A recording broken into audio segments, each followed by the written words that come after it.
Welcome back once again, WNBA fans, to another edition of the Skyhook Podcast. Excuse me, I'm sorry. The world famous Skyhook Podcast.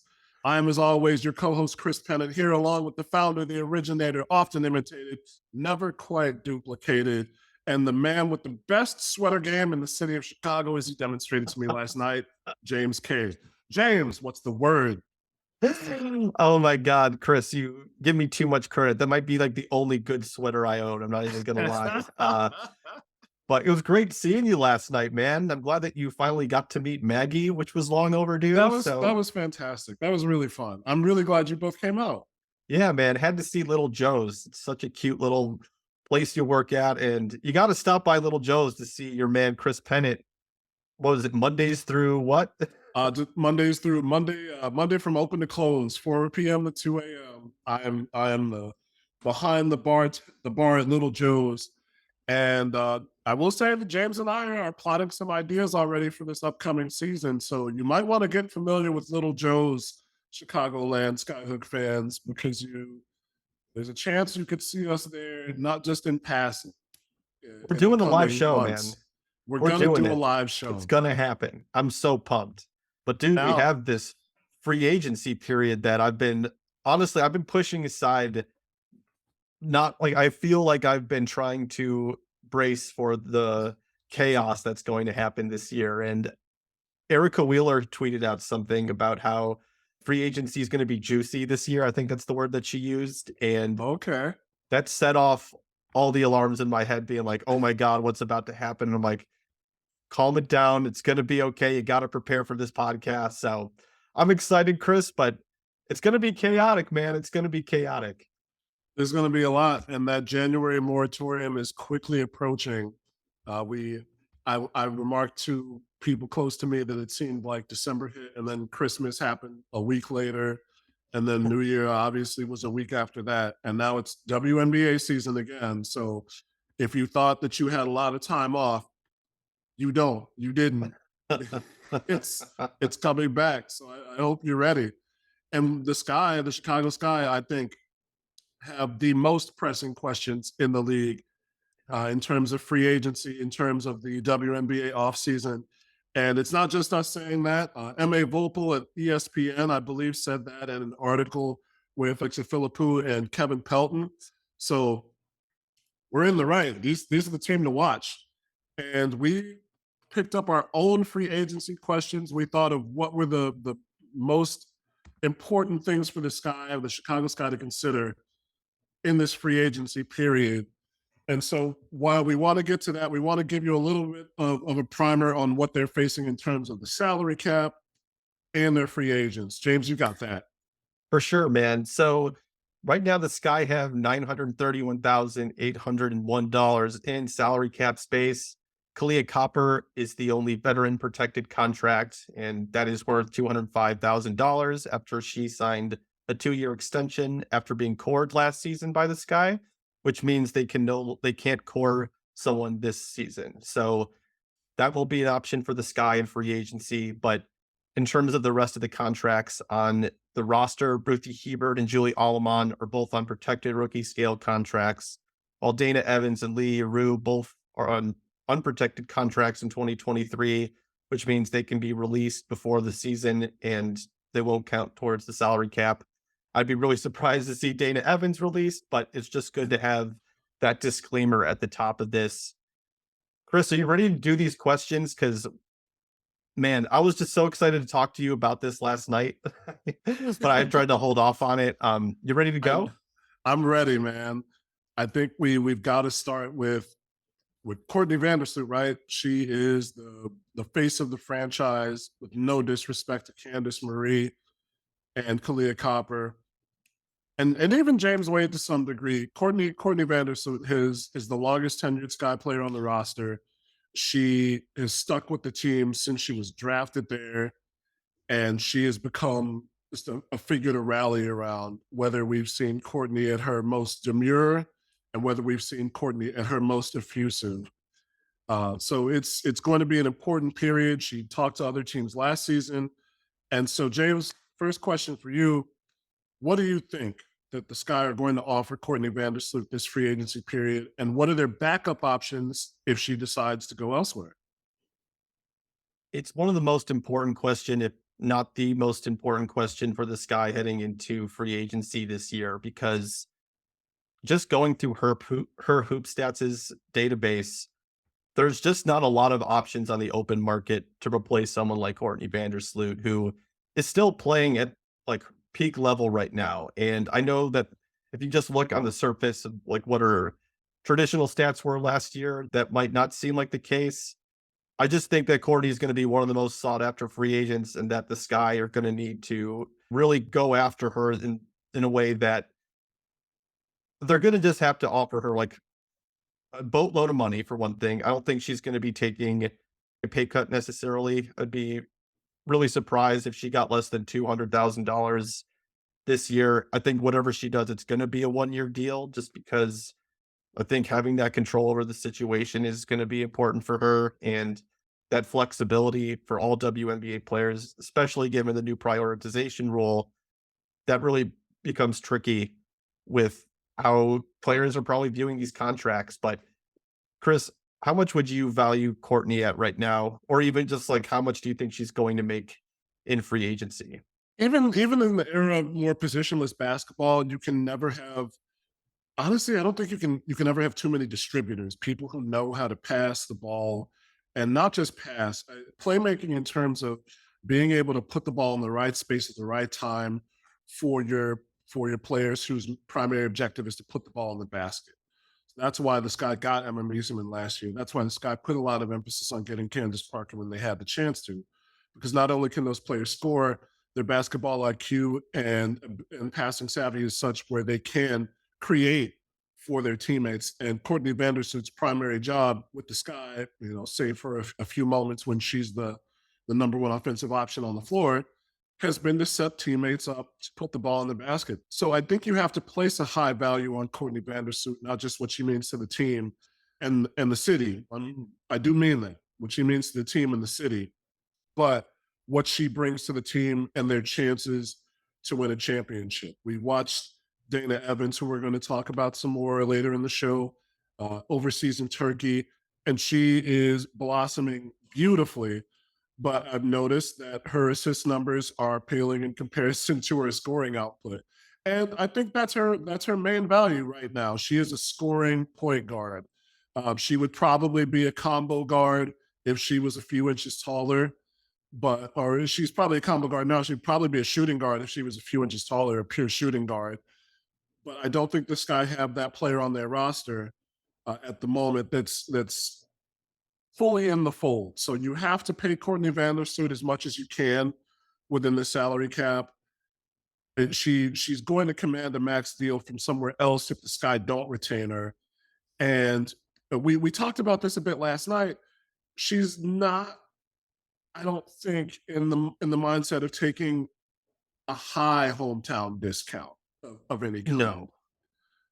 So I would put a lot of emphasis on keeping her because you have that continuity, you have that ability that versus somebody that don't necessarily know what they're going to bring in terms of how things worked out last year with Julie Allman. So I would put a lot of emphasis on bringing Courtney back. You have a little room, you have a little bit of leverage in those negotiations, but I don't know how much you really have, especially given the fact that Courtney was willing to at least talk to other teams last year, if not willing to go elsewhere. I think the Sky have no leverage, quite honestly, in this situation, because again, we're talking about someone who is arguably the best point guard in WNBA history. And that is her ceiling by the time her career is all said and done. And again, she has these opportunities overseas. Right now, she remains unsigned, and she's just back at home. Her and Allie were at a Bulls game the other day with Steph Dolson celebrating her birthday. Shout out to Steph. But Didn't tell me. I Didn't do tell me. think though, Steph didn't tell me she was in town. I do think though, if Courtney is able to go overseas, that if she puts herself in a situation, if that's something that she ends up doing this off season, that she has the leverage of, okay, if you're telling me that I have to be here by a certain date. For one thing, it's to the league. Like I can just stay here. And when it comes to the Sky, it's just like again, there's going to be many teams going after her services now. Whether it's realistic for some of those teams, I think that's a different question. But Seattle is not going to pinch pennies when they negotiate with Courtney Vandersloot because I do think that their ticket to get Brianna Stewart back into the fold is having someone like, hey, you can play with Courtney Vandersloot, who you've won championships with overseas. And again, the Sky just don't have a lot of options here when it comes to filling her role. There's no way that you can completely replace Courtney Vandersloot's scoring or like her just her output in general. But I kind of I just went through her hoop stats and just looking across the landscape of who could possibly replace Sloot, not in free agency necessarily, but like just trade targets. Mhm. Do you think it's possible the Sky could trade for Skylar Diggins Smith? I know that's the easy name. To me, I think Alicia Gray is the one that I would be looking at more than anyone else. But do you think the Sky would one be interested in a Sky union, or do you feel like there's an urgency to I don't know keep like since we don't know what necessarily how she's going to recover after giving birth, that the Sky would not be interested in taking on a huge salary like Skylar Diggins Smith and again, just rolling the dice and potentially giving up assets for, again, someone who's an incredible basketball player, but you just there's a lot of questions around her situation. I guess the question is, how much would you have to pay her? Because we were talking about Courtney Vandersloot getting a max contract, and a max contract next year is just over $200,000. So you're already paying as Kalia Copper, excuse me, $205,000. So that's just under 40% about of the salary cap. Yeah, just like say 45. It's like well, maybe like 30, 37 to 42% of the salary cap, something like that. And so you're going to bring in Skylar Diggins Smith, who is going to get close to, if not a max contract as Oh, she well. has it. So She is making 200 $234,000. 230, yeah. So A lot away. right, and it's even for a player like Skylar who hasn't seen the top of the mountain quite yet, and who is and I don't want to downer, but I don't know what would the chemistry look like. What would the situation be between her and Kalia Copper in terms of how do you even out those two players on the floor together who do have similar games, who are very fiery competitors. I think you get Skylar in, especially if you do bring back Candace Parker, but then again, you're talking about money there and four players eating up the majority of your salary. Then she, I think, would be like nose to the grindstone. We're trying to win a championship here. But I don't know. It's something that brings a lot of questions for me because as a player, she is fantastic. She can go on a torrid pace for a chunk of the season, not just two or three games. She can go on a torrid scoring pace for a chunk of the season and really carry a team like what we've seen her do in the past with Phoenix. And she'd be coming out of, frankly, a toxic situation in Phoenix, notwithstanding the hopeful return of Brittany Griner this season, as she said she wants to have happen. But I don't know exactly how that would mesh. Alicia Gray, I think, would be a much better fit, even if it would be the same question of money. Oh, it's good for them. Like I think she's gonna make like $169,000 next year. And she's someone that is on one more year left on that contract. She's been highly effective. A lot of the advanced numbers actually point to her being better than Enrique Gumbawale, which I think would shock some people. It's not by that much, but Alicia Gray is someone who can do so many things for you. And I don't want to step too much on our next question or a couple questions from now, but if you can't replace Courtney Vandersloot outright, you probably can't replace Ali Quigley outright either if she isn't on the Sky next year. You kind of have to moneyball it almost and try to find value in different ways to rebuild some of that production. And I think Alicia Gray can at least cut into some of Allie Quigley's production and Courtney Vandersloot's if they both weren't on the Sky. But I just think that Alicia Gray would be a fantastic fit for them if they're unable to retain Sloot and Allie doesn't come back. But again, like these free agents, man, like in terms of the top of the market, and again, I'm talking about just unrestricted free agents. Jordan Canada, Lexi Brown, Lindsay Allen, Mariah Jefferson, Crystal Dangerfield, Epiphany Prince. These aren't necessarily names that are going to excite you and think that they're gonna again, you downgrade from Vandersloot to one of these players, and that's not a knock on any of them. It's just Courtney is again one of the greatest point guards of all time. And when you lose a player like that, having those other names just aren't going to quite take you to the It's next gonna level. be somewhat of a downgrade. I honestly think just given her assist percentages last season, while you have Alicia Gray who can fill in any holes at the 3-point line that you might lose, I think Mariah Jefferson had always been undervalued in Dallas. And so having that change of scenery would be nice for her again. Plus, she went to Minnesota, right? Oh, she In the tore it up. midseason slot. Yeah. So anytime that you can get a player off Minnesota that is good for me, just because then they're not playing for the Lynx, you know. So get Mariah Jefferson to like anywhere other than like Las Vegas, and that's a good move. But I think Mariah Jefferson would be a good player to bring in. And I mean, I think what you said, Lexi Brown, and there was another name in there, I believe that this guy had worked out as a point guard. Um, I might it, be wrong. I know. I mean, Epiphany Prince played for the Oh Sky, yeah, of All Star with the course. Sky. But again, like Epiphany Prince hasn't averaged 4 assists in a season ever. I mean, I think her highest output's like something like 3.5, 3.8 assists at one Yeah, point. she's always been a scorer. Pip has always been a scorer. Yeah. So the thing with Mariah Jefferson, she had a great season last year, especially from the 3-point line. She shot her highest percentage ever. And she also averaged just under 5 assists a game and over a steal a game. So you have somebody in your backcourt who could take over that time, maybe not produce at the same level, but get things started. And you can still operate out of the post if you want with Candace. Or honestly, I think you can do some of that with Azure Stevens too. But again, that's another player who we don't have, is not a certainty of coming back to the Sky yet, which Well, what? is something we're going to delve into. Let's talk about it, Chris. I mean, the question that you had that I thought was really interesting is should the Sky actively pursue one more season of Candace or try to build towards the future with the number 5 pick in this year's draft, which the Sky own because of that trade with Diamond to Shields with Phoenix that sent Julie Alabon to the Sky. And yeah, they were able to get that pick. So where do you stand with this one, man? I mean, we haven't this is one that I don't think we really talked about as much. Do you lean one way or the other?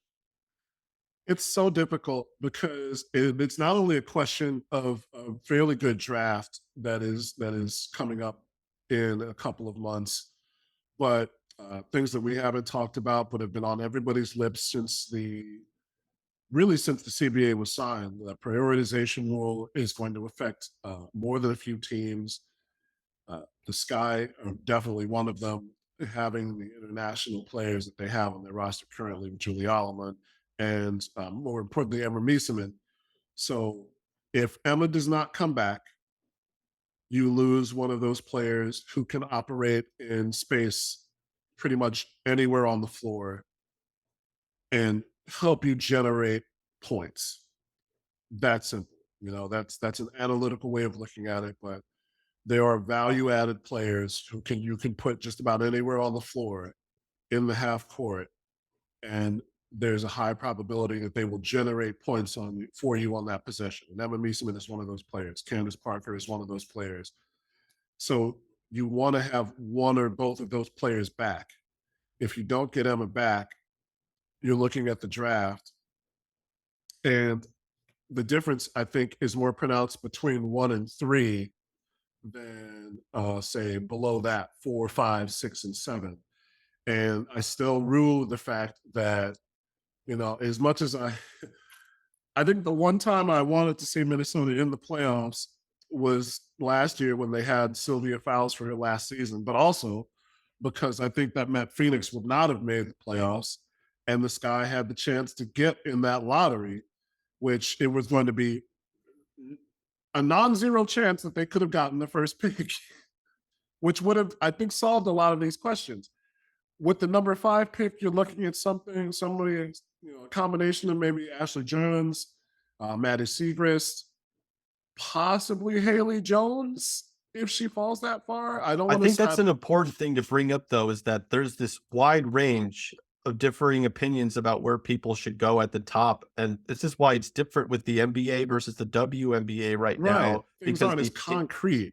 the intel is just so much different. And the path to the intel is much murkier on the W side than it is on the NBA side. And I could see anyone dropping to 5. Like, I could see JC Sheldon dropping, like, going to 5, even though I think I've seen a lot of people have her in the top 3, but this is all speculation, you know what I mean? We don't actually know what's in the minds of these GMs. James Wade took Katie Lou Samuelson, right, with the 4th pick or whatever it was, like, I don't know, the Indiana picked Kaiser Godrzak with the 4th pick. ESPN had her mocked in the 3rd round, you know what I mean? We just don't have the same type of access when it comes to looking into the minds of GMs. So I think you're right though, Chris. Like, there's just this wide spectrum of people could drop, quote unquote, drop in this draft just because we don't know the values of each organization. And this is the one time that I will not really bring up James Wade's draft history other than that last sentence, because I think there's a chance to get good value at any point in the top 10 for your teams now. Notwithstanding any teams that are, maybe other than Las Vegas, who is not in the top 10. I think there's good value anywhere in those top 10 picks because this year and the next year is going to be a really, really deep fucking draft. It just is. And the problem is you have injuries and multiple college teams. And I think that also makes it hard for people to adequately analyze the talent coming out in a couple of months, once March Madness is completed and the NCAA tournament is completed. But the draft that I'm looking at on lines.com has Charisma Osborne at UCLA in the 4 slot. She just sprained her shoulder and she's out indefinitely.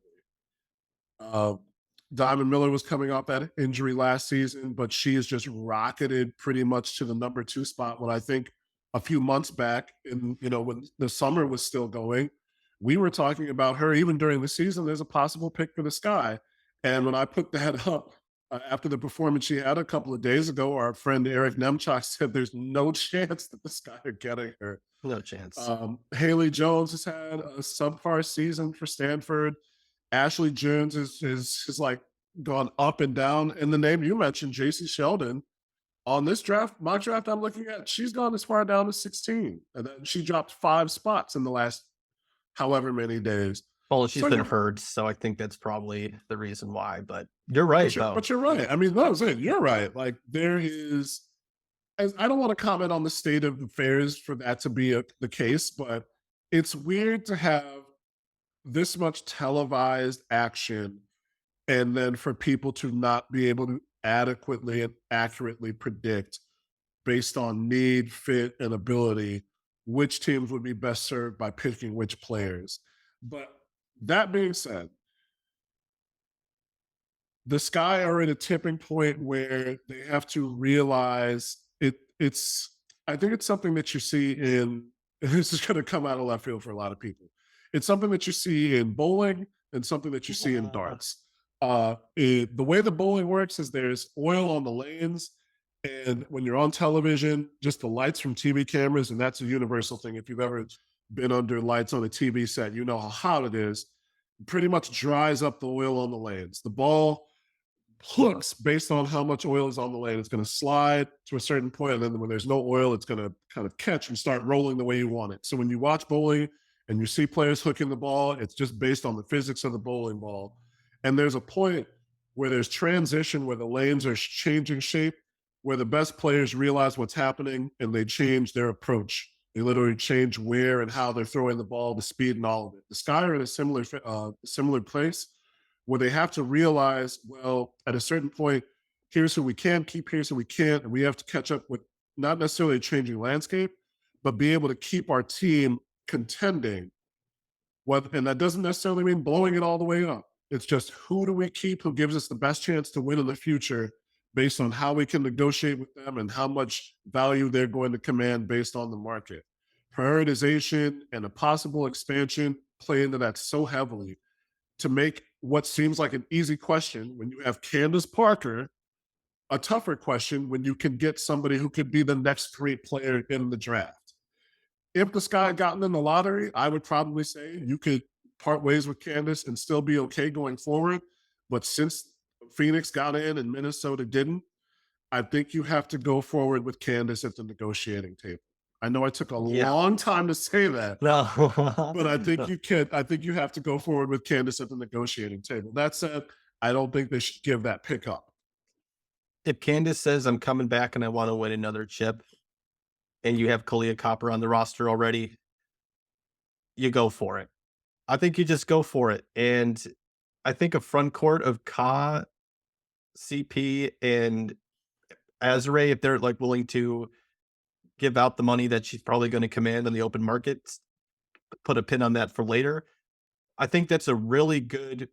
I mean, that's probably one of the best front courts in the league, and you can win with that. And obviously, then the question gets pointed to the backcourt, obviously. But if you feel that you can get those three in the front court, you have commitment from Candace, right? I just think you have to go for it. And you don't want to be the second franchise to give up Candace Parker and then she goes somewhere else and becomes successful and you end up looking like you were on the wrong end of history with that one. So I do like I know I'm not really sure at the number 5 pick if the Sky are going to have their next building block. I mean, not building block because I do think there is some value at that number 5 pick. I just mean I don't know if there's not another Aaliyah Boston available at the number 5 pick. Not And necessarily again, this year, it's no. going to change your franchise, right? I think that you can take this number 5 pick and try to ship it off to try to go after the 2024, 2025 class that are just going to be fantastic. So, Chris, let's move on to the next question because I do think, yeah, let's just try to keep this rolling. Yeah, Yeah, man. What do you think? As we've talked about the Sky's front court, one of the biggest names in free agency, not just for the Sky, for the league, is Azure Stevens. So, what kind of contract do you think she'll command in the open market? And which team is the biggest threat to sign her away? the second part of this question is I'm really excited to discuss that with you because I've had talks with people, not like in the league, but like just media friends. And it's been really crazy to see the different answers across the board with it. But in terms of trying to figure out what type of contract Azure Stevens is going to get in free agency, there's a lot of examples from the past in the last just few years that have kind of dictated the market in terms of a price point. And I do think that she is going to get a raise from 140K. Like she's someone that was on a championship team. It was a starter on a championship team in 2021. She obviously took a little bit of a backseat last year for Candace and CP in terms of the starting and closing roles. But at the same time, like you look at someone like Cheyenne Parker, someone who averaged 11.8 points last year. And honestly, her last few years, even before she signed with Atlanta, she's been kind of at the same numbers. She's making 196K. Again, last year she averaged 11.8 points, 6.2 rebounds, shot 55.2% on 2-point shots. Like she's someone that's making $196,000. Look at Derek Hamby in 2021. After 2021, she signed that extension where she's going to make 169K. She averaged 11.6 points, 6.7 rebounds, shot 58.9% on 2-point shots. And again, her block rate, again, kind of low, but her steal rate was at 70th percentile according to her hoop stats. Fine. Then this gets complicated with Natalie Chanwa and Maisha Hines Allen, who are both valued differently within this league. But Natalie Chanwa at 160K didn't put up the same numbers as Azrae Stevens. Same thing. I mean, Maisha Hines Allen, 170K. She averaged 12.2 points, 6.6 rebounds, shot 31.7% from three on 2.2 attempts before signing her extension. Azrae has comparable numbers to all those players. And I mean, again, even just last year, 10.6 points, 36.2% from deep on 3.3 attempts per game. Her rebounding numbers were lower. That's just because CP and Emma and Ka, honestly, are the ones that are, like attacking the boards just a little bit more vigorously. And they just have Azrae roaming the paint, erasing shots at the rim, being her number one priority. So I kind of think Azrae Stevens is going to get somewhere between 175 and $180,000 next year. And I know there's probably going to be some people saying when we look at her durability issues early on in her career, the market is wide open for Azrae Stevens to find a team that's going to give her a multi-year contract at somewhere at that figure. If I had to guess, not reporting anything, obviously, just talking this out with you, but am I overthinking this, trying to whittle this down to like what some of these past players like that are comparable to like her skill set and output? Like, That's do you really think the subtitle of our podcast, though, is the overthinking show. So that's you're not wrong? But do you think Z1 is going to get a multi-year deal? And what numbers do you see her? Like, what kind of annual number do you think she's going to get? I think I think you're right on in what we've seen over the past few seasons. Really, just in terms of Azare Stevens being able to command that type of contract, and injury history kind of be damned at this point. It's She hasn't had any problems since she's been with the Sky. That question was answered, and that was why they were able to get her in the first place, because there had been some questions on injury history. Right now, there isn't. I don't think there is anymore. I don't think the teams can reliably say, well, we're concerned that Azrae Stevens won't play 75% of games for us. Uh, they certainly can't say that she won't have an impact. Mhm. She played 30 games 2 seasons ago when they won the championship. She played over half the season in 2020 in that, whatever you want to call it. And then she played all but one game last year. And this is a player who can start for you. Yeah, but like she was still it looked like had injury management through that first part of 2021, and in the second half they kind of let her go a little bit more. Like I mean, she has had injury problems with the Sky a little bit. Like she missed 2020, like the second half a bit, because like her and Diamond were out at the same time.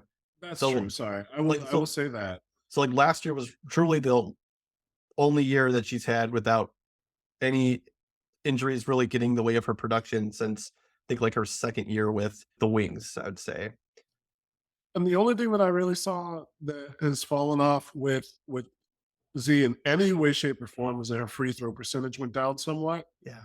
But we saw corner three Z so many times work out for the Sky, and that's important as basketball moves forward to have a big her size who can shoot from deep, and then also rebound and hit the offensive glass at the clip she does when she's really going right.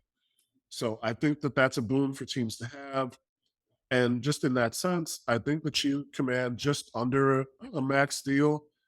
Ooh. I think it depends on who's asking. I think it depends on who's really looking for it, because there's some owners that we know are richer than others, or are willing to spend more than others, or I guess have the capacity to spend more than others. I say I guess because if you have millionaire money to own a sports team, I'm going to assume that you should spend that money because you're obviously not putting it towards something else like philanthropy. When you have something like this, and there's still some state of flux with the CBA, not in terms of it itself, but just the discussion around it, Yeah. and hopefully with increased sponsorship, increased revenue, I think we're at a point where the salary cap could increase sooner rather than later in the next, whenever the CBA does expire. And so teams would be willing to spend more now than later, honestly, because for some reason that's what happens. Before the salary cap increases, then teams put out random big money deals. We're seeing it with MLB this year, and I wouldn't be surprised to see it here. So if not a similar type of contract, I think something in the range of like 170 to 180, 190. Yeah. I do agree that like somewhere in that range makes sense for her. Just again, given what some of these other players have received. And there's just going to be teams though that need Azrae Stevens' service. And I'm curious who ends up becoming the team that gives her the deal that she wants, guarantees all of that money. Like, That's what I'm interested in your answer. Like, who's that team that's the biggest threat? You put it in the question, and then I was like seeing shadows on the walls. Like, who's coming out of the woodwork to sign Z? so my first thought was Minnesota. I do think that Minnesota makes sense for her, given that there's a starting spot for her. She gets that opportunity to show what she can do. And I mean, that's a strong organization in terms of facilities and everything. I think that's also the thing I'm thinking about with free agency more this year, not even just the logical fit that she would have filling in for Sylvia Fowles, but again, like who's going to also help her continue what like the therapy that she's been going through physically to like make sure that she's still in the top form. And this guy did such a great job with her this year to put her in a position where she could succeed and stay on the floor. So I was thinking Minnesota, but then again, in the same vein, New York becomes really interesting as well if they unload some of those unprotected contracts, but and they just value like they having like those physical bigs. I do think that that's something that they would enjoy. And also, Steph Dolson's only on a 1 year, only has 1 year left in her deal. So that was one that Jackie Powell had brought up. Like, do you think they could go after Azrae Stevens? And I'm like, that's an interesting one. I don't know how much I love the fit between with her and Steph on the floor at the same time necessarily. I think the I, one can I just one oh no, go more ahead. that I think would be a disaster scenario for this guy, and I hope it doesn't happen because I know we have our listeners are Sky fans. I can't wait about to say this. Um, Las Vegas would be really interesting because one, I know right now you look at the cap and it's like, oh, there's no way Las Vegas could get Ezra Stevens at 170. Man, I do think that if they got rid of Raquana Williams, who again had a down year last year, she's an unprotected deal at 149K for this upcoming season. They again, Kia Stokes is not on the books this year. She made $115,000 last year. She is not on the books. They could roll with all they still have a lot of young players on this roster, like Kirsten Bell, Ileana Repair. Like they have these really manageable contracts at the bottom that and these are some players that can produce. I think Las Vegas would make a lot of sense for Ezra Stevens, as much as that would just be so heartbreaking for all the people in Skytown. The fit makes sense, the lifestyle and facilities make sense, and that's a really fun team. Ezra is also a really like, silly person. She's a really nice person. Like, I've been having a hard time distancing myself from that opinion, and I'm just curious if Las Vegas can step up and pry one of the best centers on the market away from one of their rivals. that would take a lot. Like I know what winning does, what the team they had around does, what having a coach in there like Becky Hammond does, and an owner like Mark Davis who gives an absolute damn about the team does. It does a lot.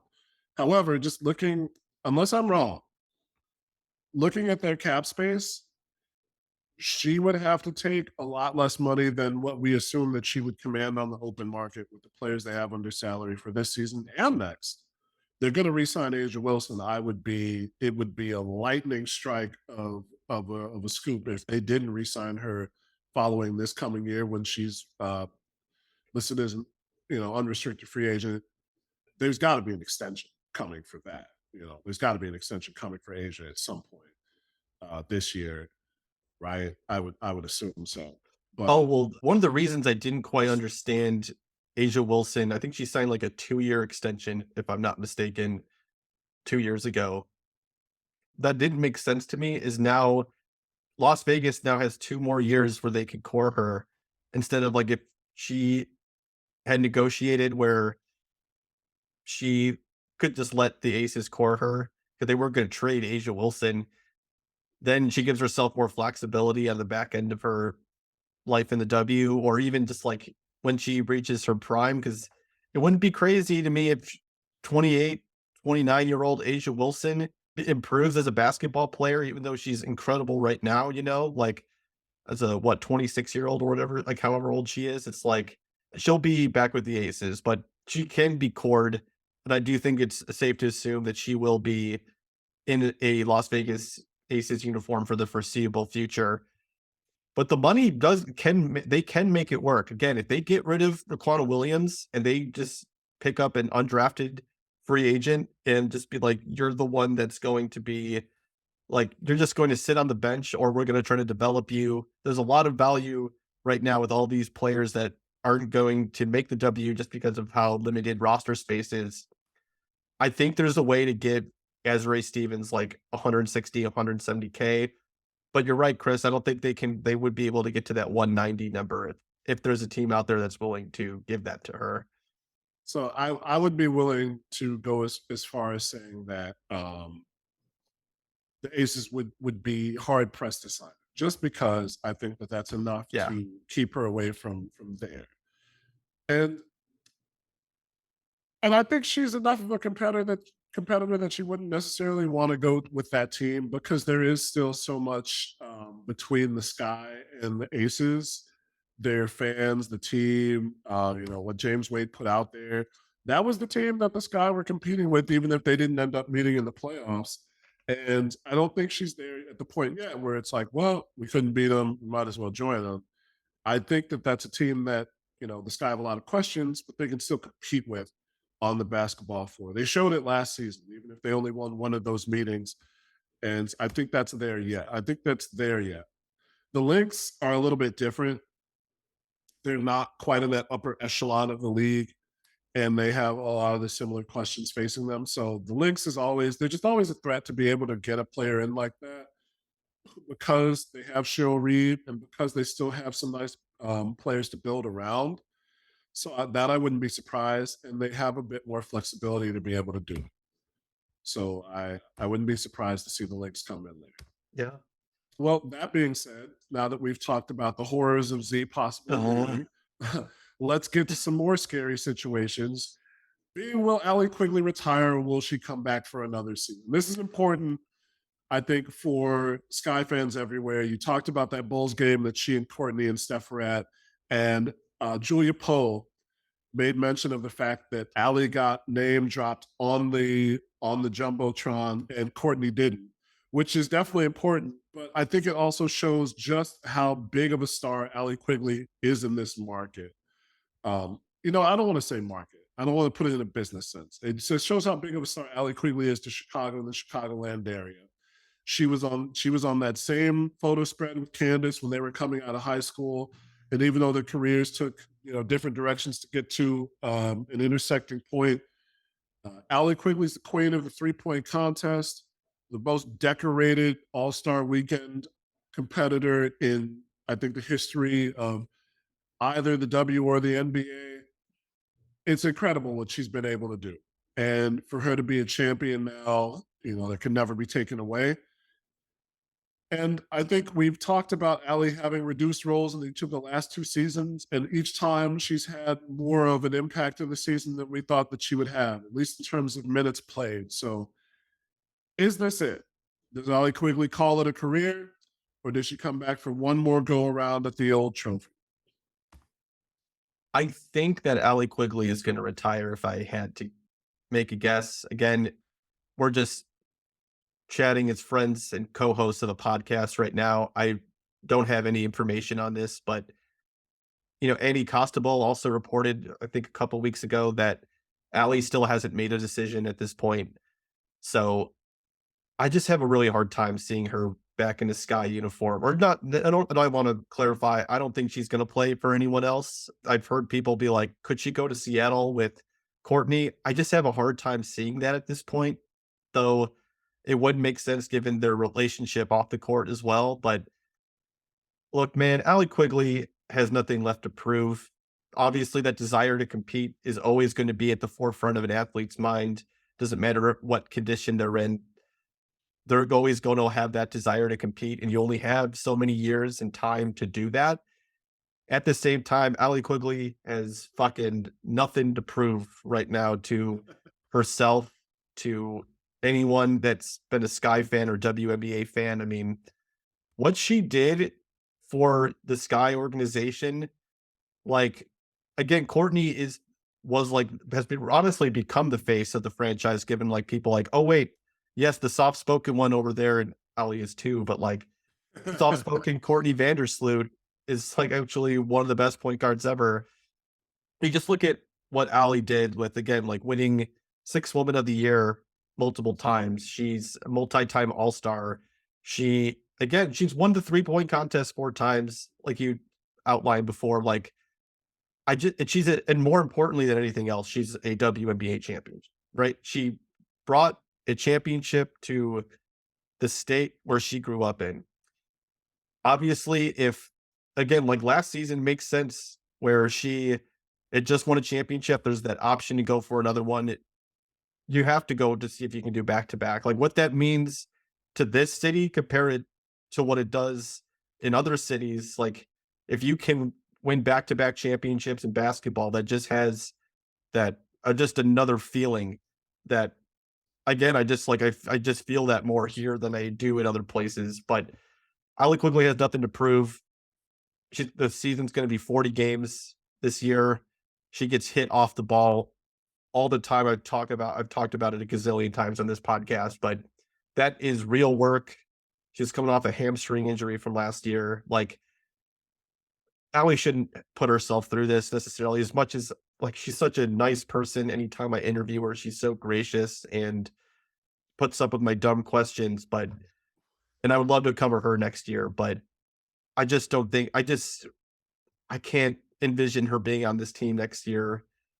And I think she should just go out, even though I know it's not the best note to go out on with game 5 of the semifinals, but you're not defined by your last moment. You're defined by the entirety of what you put out there over the course of your career. And she's one of the best stories in sports for where she was at.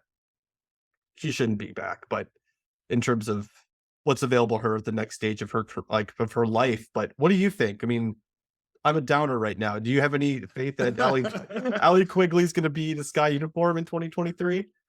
I think I think everything that you said is very, very, very true. When you play it as long, when you plied your trade as long as Allie Quigley has, and that's in the scope of a sporting career, you really don't have to say anything else, especially for what you've done. She she played her way into a WNBA mainstay role. She played her way into a role of importance as not just a 3-point specialist, even though she is one of the best 3-point shooters in the league's history.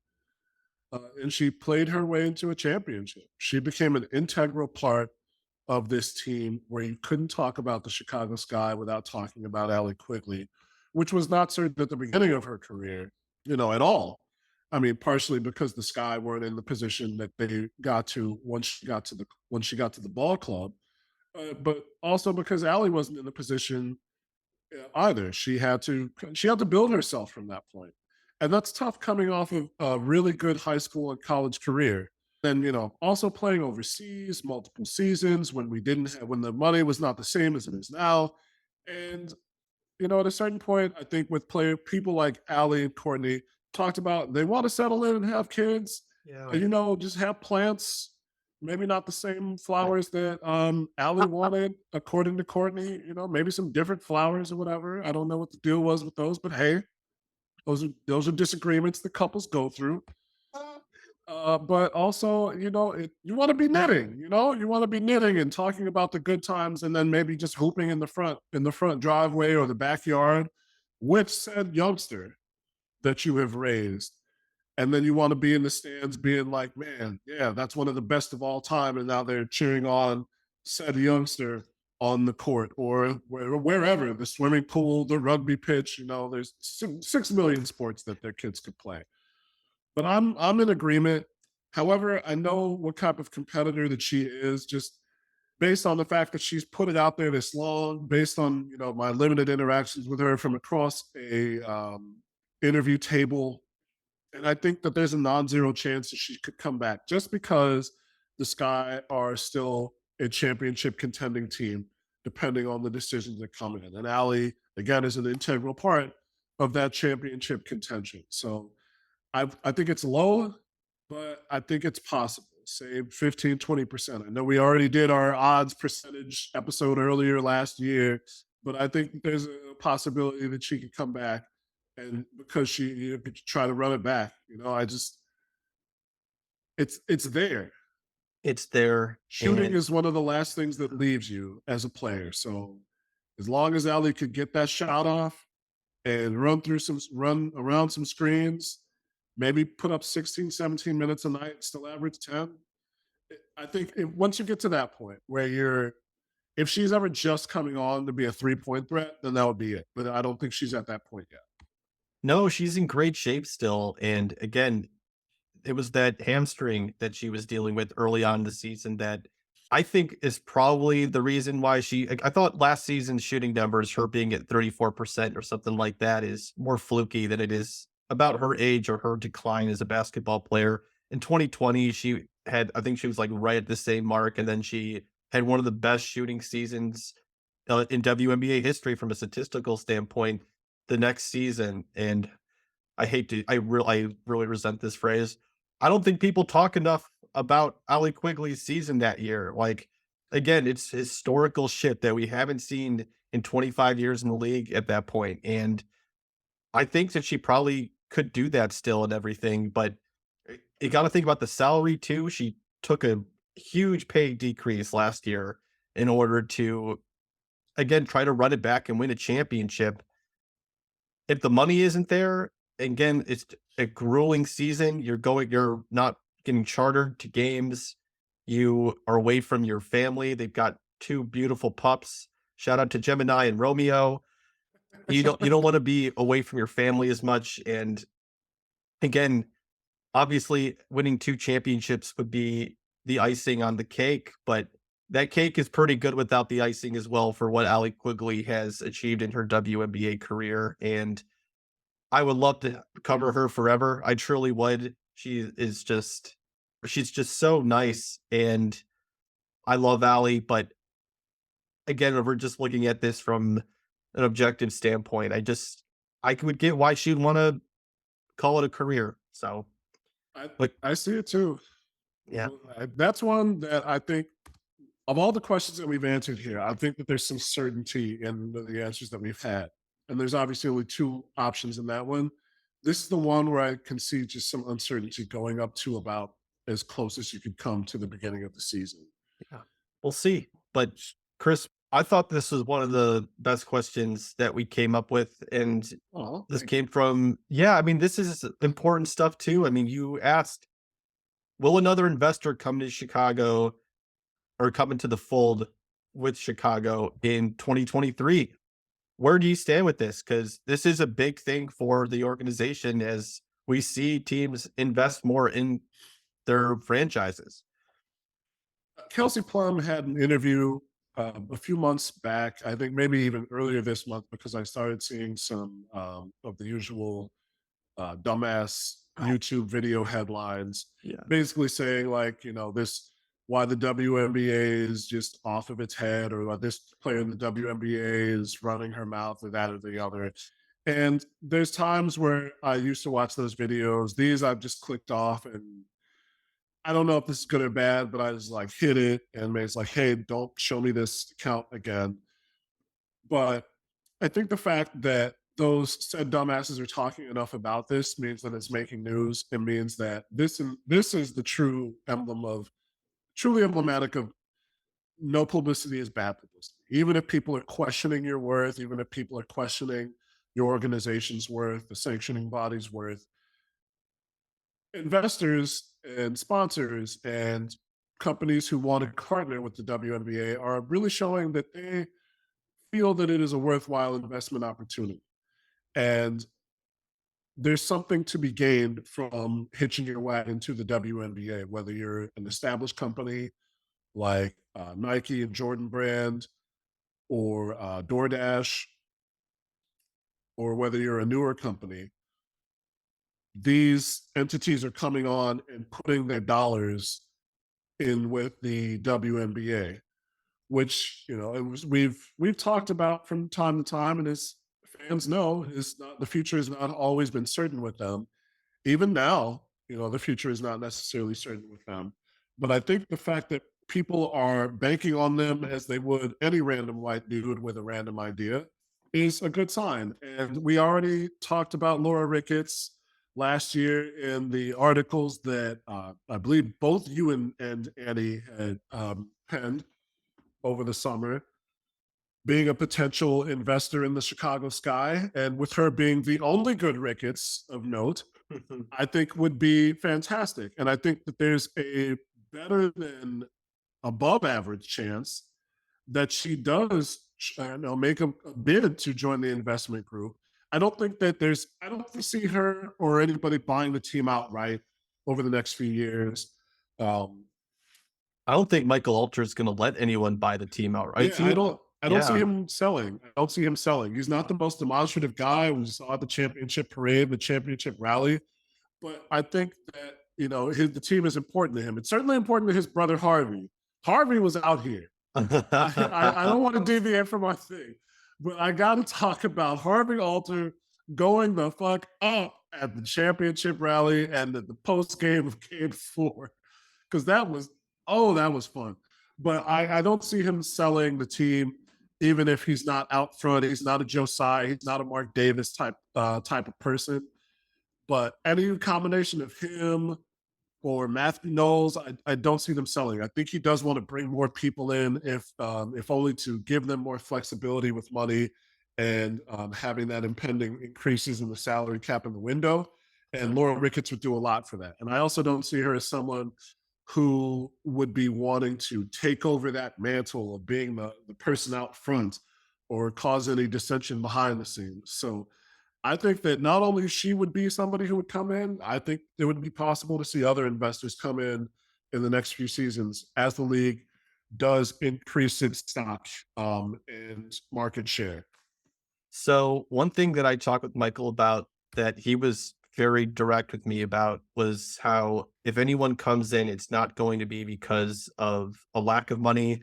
It's going to be that anyone like a Laura Ricketts, for example, would increase the value of the franchise. So I do think though that in terms of just 2023, man, the Sky really should try to capitalize on this moment of having Candace Parker in town, having Kalia Copper in town, Vander Quiggs. Like if they're able to get everyone back on the roster, back in Wintrust, that they should try to really go for a big investor, just again to increase the value of the franchise and capitalize on this moment that I think is less desirable almost. Almost. I mean, I think that everyone should invest in the W, and seeing Kevin Durant invest in pickleball instead of a WNBA team is a crime. But Pickleball's the fad of the day right now. yeah, whatever. Um, I just think that this is a moment though for the Sky to be able to capitalize on all that they've achieved over the last few seasons, and there's been consistent media coverage of the Sky, I'd say, like from the Sun Times, that's been super popular to make it to this point where there's talk about the Sky across the board. And hopefully through this podcast, the people the talk around town, people know who the Sky are. And as long as that's there, I think adding investors is just a really smart idea. And the value of the franchise is extremely high right now. And adding to it, like you don't want to, when you're at the close to like the apex of what your value is, at least in since the Sky became a franchise in 06, 07, it's like this is the apex of their value. Since then, got to capitalize on it, in my opinion. But I Um, agree. so let's wrap it up with this question, Chris, because again, this is a great one from you. Who is most key to the Sky's future other than Candace, Ali, or Courtney? You can go in so many directions with this, but let's hear it. Who came to mind when you put this question together?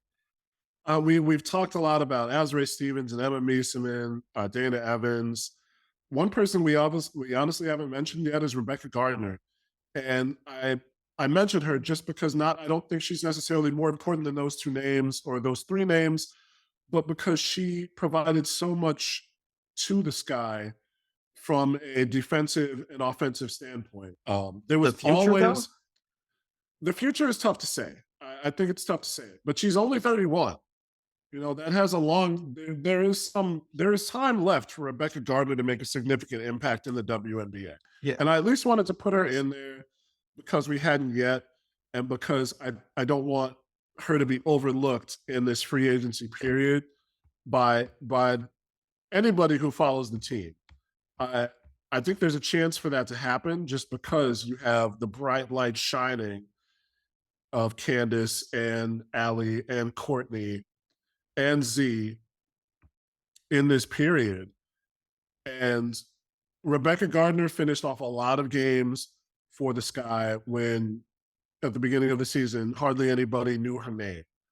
So I think that that's just really important to know. That being said, I think Azrae Stevens is the most important person, even over Emma Meesman. And Ka? Did I not put Khan there? I didn't put It's Khan there. Candace, I Ali, should and have put Courtney. Khan there.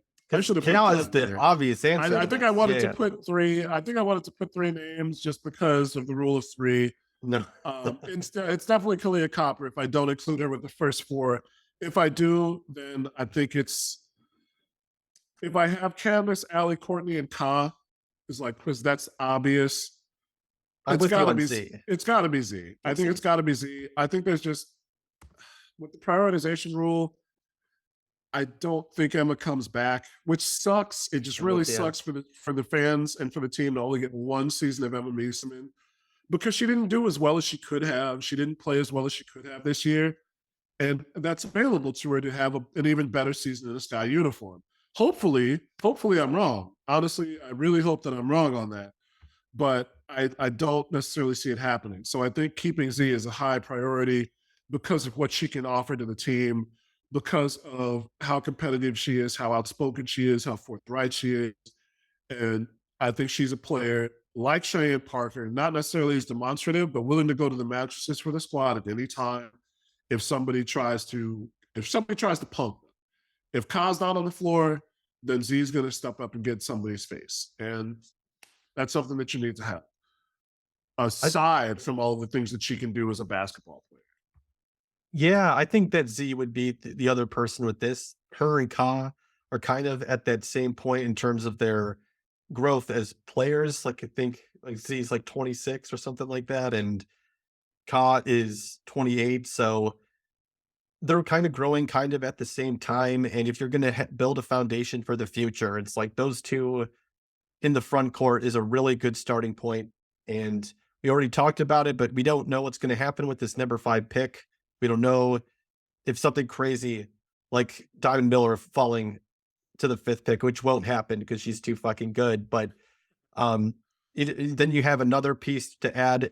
I think that looks more attractive as a basketball team to lure in talent and convince people to come to your team if you have this foundation of Kalia Copper and Azrae Stevens and maybe whoever the number 5 pick ends up being if the Sky don't move that pick, which I think is a possibility. But I kind of think that, yeah, Azrae Stevens is a really big part of the Sky's future. And I really do hope they're able to bring her back. Because again, just another great person, someone who I think took on more of a leadership role this year based on what I saw in practice. She had the aux, it seemed like, for most of the time at practice. Great music taste. I just think Okay. that Hold on. I gotta hear some of what Z was putting on. I know we're wrapping things up, but I needed to know about this. I just know that one of her favorite artists is Tame Impala. And Ooh. I'm like, okay, I didn't see that come like that. Right? Like, yeah, that feels like very for somebody of her age, Yeah. that's some mature shit to put. All right, I'm done. Stop. Yeah, no, but I mean, like, I think she really fits in with the culture, and she would take on more of a leadership role next year too if like Candace doesn't come back. Let's just say, but as for predictions, I do think Candace comes back, and I think that Azari could come back as well. So just like those, like a little blend of the future and a little blend, again, a little blend of the future and um the short term. I do think that it's really important to keep Azari Stevens in the fold. So I would say, especially for this free agency period, as the thesis of this podcast, just she is definitely the most key for excluding the other four. But Chris, shocker, we went long. Any other thoughts before we wrap up the podcast? No, I think it's gonna be a bit of a hairy off season. I mean the off season's been started, right? But the January moratorium begins in 5 days, the 15th to the end of the month, and then the door to the saloon opens for teams to start throwing those contract offers and offer sheets out there at the tail end of January. So if you're not following the Skyhook already, if somebody's just shot you this podcast and you're listening on your ride home, subscribe, please. Subscribe to the show. Be on the lookout because we're going to ramp up our coverage from here now until a champion's crowned at the end of the year. So you won't be able to get away from us reasonably. So you might as well just subscribe now. It's going to be hot. Very excited for February 1st, Mr. Chris Pennant, which we'll reveal at a later date. But Woo! we got some things coming. Things popping. Yeah. So excited. So excited. But again, thank you all for tuning into this show. Again, you can find us in the episode description. We have our link tree there. We have our mailbag. And I believe, I forget what else we throw in there, honestly. It's just, there's a lot of info packed in there. So if you want to reach out to us, hit us up at our mailbag or on social media. We're back on Instagram. I'm excited to, now that we have some more financial flexibility, again, thank God for February 1st, that we can be a little bit more consistent with that. So very excited to what is to come.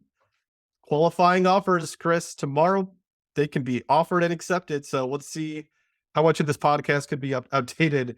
But